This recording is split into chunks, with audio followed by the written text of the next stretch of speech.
नमस्कार, मैं पेन वाजपेयी अपने YouTube चैनल मैं पेन वाजपेयी पे आपका बहुत बहुत स्वागत करता हूं। आज जो पेपर हम लोग डिस्कस करने वाले हैं वो है 10 अक्टूबर 2017 फर्स्ट शिफ्ट का एमटीएस का पेपर। तो इसके सारे मैथ्स के क्वेश्चन को हम लोग आज की क्लास में सॉल्व करने वाले हैं। इससे पहले वाली क्लासेस को अगर आप लोगों ने नहीं देखा है तो उनको भी जाके आप लिस्ट में देख सकते हैं। एसएससी एमटीएस 2021 के नाम से आपकी प्लेलिस्ट बनी हुई है। तो चलिए स्टार्ट करते हैं सेशन को। पहला क्वेश्चन आप लोग देख पा रहे होंगे, दिया हुआ है कि एक संख्या को जब 36 से विभाजित किया जाता है तो शेषफल 25 प्राप्त होता है। जब संख्या को 6 से विभाजित करेंगे तो क्या शेषफल प्राप्त होगा। तो कोई दिक्कत वाली बात नहीं है। 36 से अगर भाग करते हैं 25 बचता है, इसका मतलब है संख्या क्या हो गई 36 प्लस 25। अब इसे अगर 6 से डिवाइड करेंगे तो देखो ये पूरा कैंसिल हो गया। इसे कितने बार ले जा सकते हैं 6 चौक 24, यानी कि रिमाइंडर कितना बचेगा 1, यानी कि बी वाला जो ऑप्शन है वो आपका बिल्कुल करेक्ट है। तो उम्मीद है कि क्वेश्चन आपको समझ में आ गया होगा। अगला क्वेश्चन आप लोग देख पा रहे होंगे, दिया हुआ है यदि 2785P3 11 से विभाजित है तो P के स्थान पर कौन सा अंक आएगा। तो 11 की डिजिटलिटी क्या होती है कि संख्या के सम और विषम स्थानों के अंकों के योग का अंतर जो है वो या तो 0 हो या 11 का मल्टीपल हो। तो यहाँ पे 2 लेंगे तो 2 के बाद 8 लेना पड़ेगा, 8 के बाद P होगा।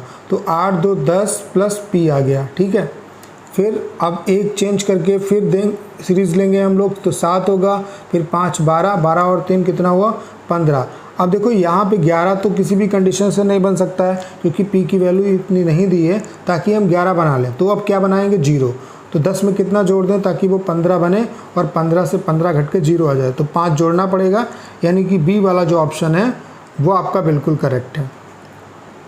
अगला क्वेश्चन आप लोग देख पा रहे होंगे, यहाँ पे क्यूब रूट निकालना है। क्यूब रूट निकालना है 340 प्लस √9। तो इसका कितना होगा, रूट निकालेंगे तो 3 और 343 हुआ, और 343 का क्यूब रूट निकालेंगे तो कितना होगा 7 होगा, यानी कि बी वाला जो ऑप्शन है वो आपका बिल्कुल करेक्ट है। अगला क्वेश्चन आप लोग देख पा रहे होंगे, दिया हुआ है 200 से ऐसी कौन सी सबसे छोटी संख्या गुणा की जाए ताकि प्राप्त संख्या 600 की गुणज हो जाए। तो कोई दिक्कत वाली बात नहीं। 200 को अगर हम 3 से मिनिमम गुणा कर दें तो कितना हो जाएगा 600, जो कि 600 का पहला ही मल्टीपल है, ठीक है। यानी कि सी वाला जो ऑप्शन है वो आपका बिल्कुल करेक्ट होगा।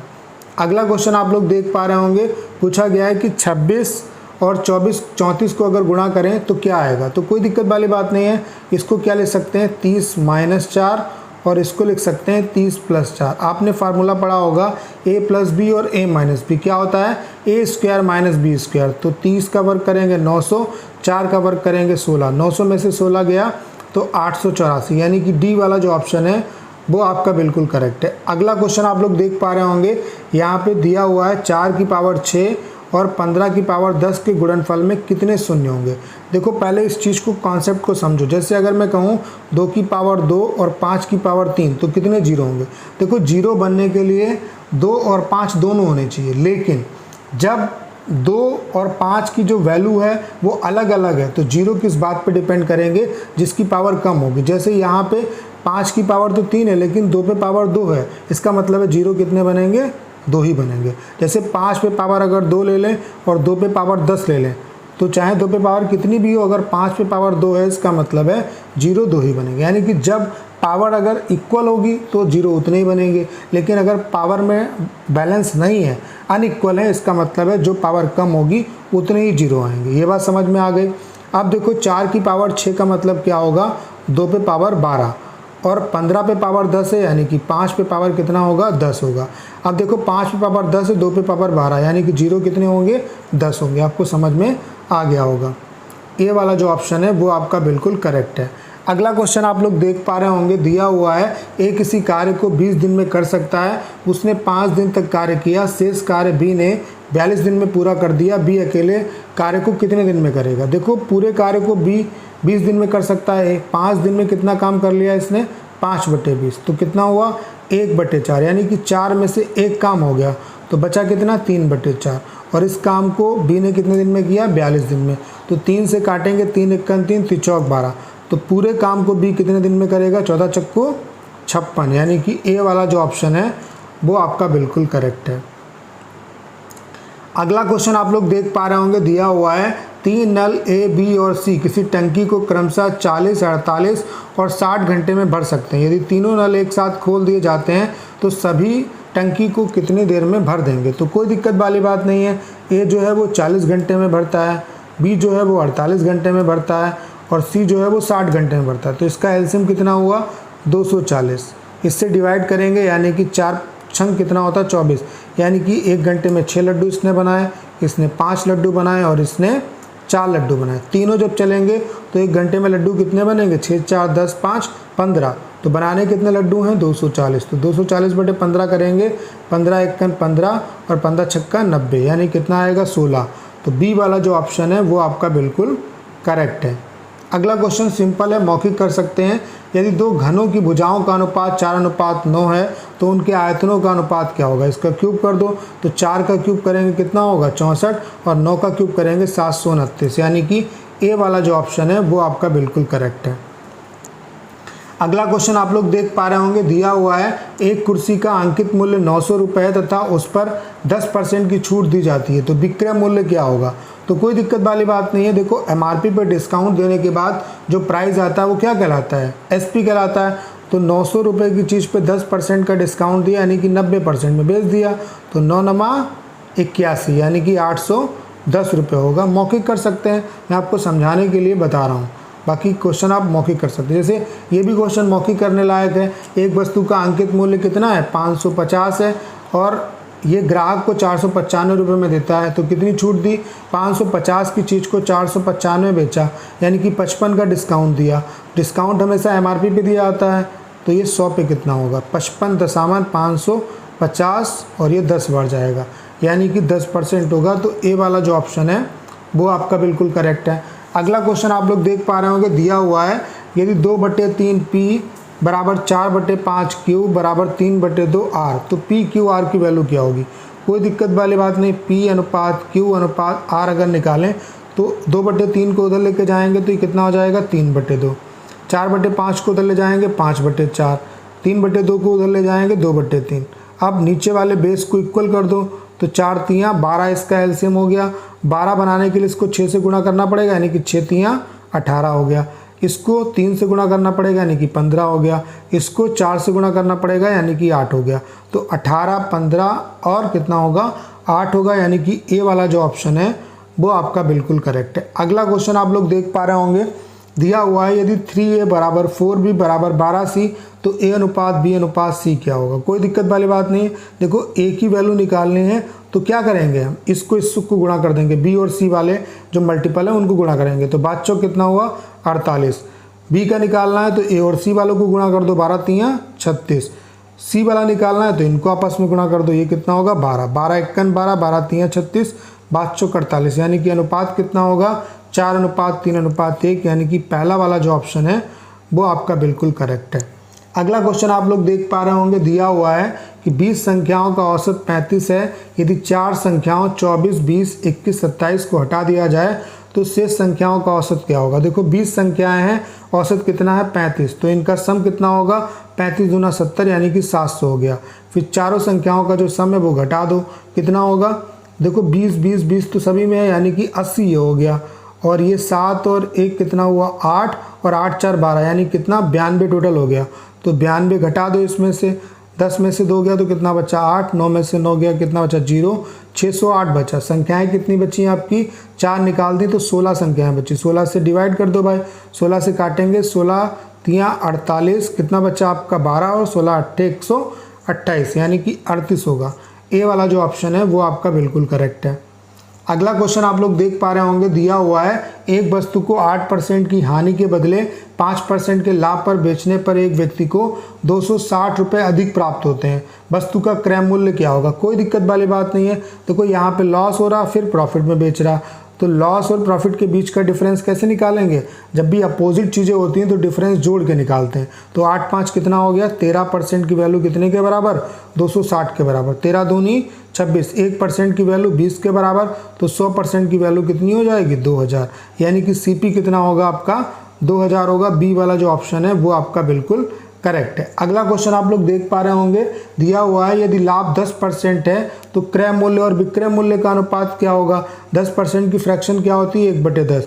10 पे 1 का फायदा, यानी कि 10 की सीपी को कितने का बेचा गया, 11 में बेचा गया। 10 की चीज़ को 11 में बेचा गया, यानी कि सीपी और एसपी का जो अनुपात होगा वो क्या होगा, 10 और 11 का होगा। जब भी अनुपात का क्वेश्चन आए तो ये चीज़ जरूर देखिए कि अनुपात किसका किससे पूछा गया। अगर एसपी और सीपी का पूछा गया होता तो 11:10 होता। ठीक है, तो जब भी रेशियो का क्वेश्चन आए तो इस चीज़ को आप लोग जरूर देख लीजिएगा।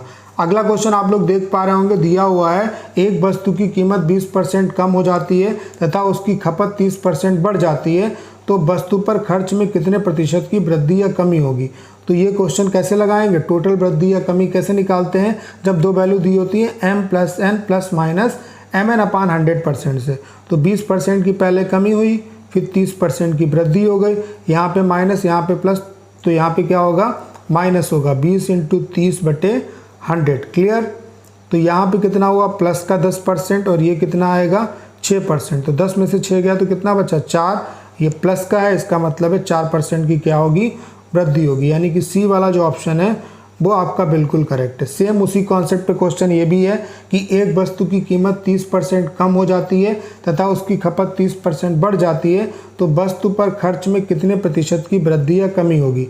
तो पहले 30% की कमी हुई, फिर 30% की वृद्धि हुई, फिर माइनस प्लस क्या होगा, माइनस, यानी कि 30 × 30/100। क्लियर। 30 से 30 कैंसिल हो गया, यहाँ पे कितना आएगा, माइनस का 9%। माइनस का 9% इस बात को बताता है कि 9% की क्या होगी, कमी होगी। यानी कि ए वाला जो ऑप्शन है वो आपका बिल्कुल करेक्ट है। अगला क्वेश्चन आप लोग देख पा रहे होंगे, दिया हुआ है एक नाव की गति धारा के अनुकूल तथा धारा के प्रतिकूल क्रमशः 16 और 12 किलोमीटर/घंटा है। शांत जल में नाव की गति क्या होगी। देखो, धारा के अनुकूल चाल क्या होती है, x + y, और धारा की प्रतिकूल चाल क्या होती है, x - y।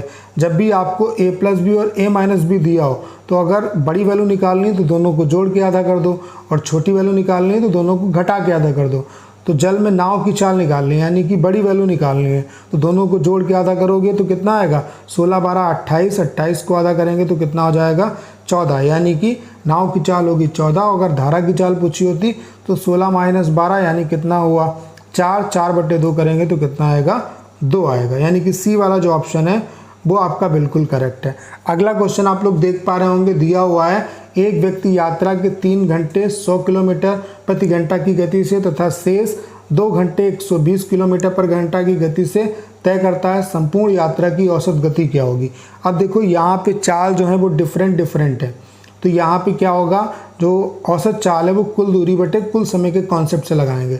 तो 3 घंटे अगर 100 की चाल से चल रहा है तो टोटल दूरी कितनी तय की, 300, और 2 घंटे 120 की चाल से चला तो टोटल दूरी कितनी तय की, 240। यानी कि टोटल दूरी कितनी तय कर ली, 540। समय कितना लिया, 3 और 2 5 घंटे। तो इससे डिवाइड कर देंगे, 5 × 5 ना जाने का 0, 5 × 40। यानी कि सी वाला जो ऑप्शन है वो आपका बिल्कुल करेक्ट होगा। अगला क्वेश्चन आप लोग देख पा रहे होंगे, दिया हुआ है एक धनराशि साधारण ब्याज पर निवेश की जाती है जो कि 4 वर्ष में 15% की दर से 4200 रुपये ब्याज देती है। तो मूलधन क्या होगा। आपको पता है कि सिंपल इंटरेस्ट सिंपल होता है, जितना ब्याज पहले साल मिलेगा उतना ही ब्याज हर साल मिलेगा। तो 15% अगर रेट है तो हर साल 15% ब्याज मिलेगा।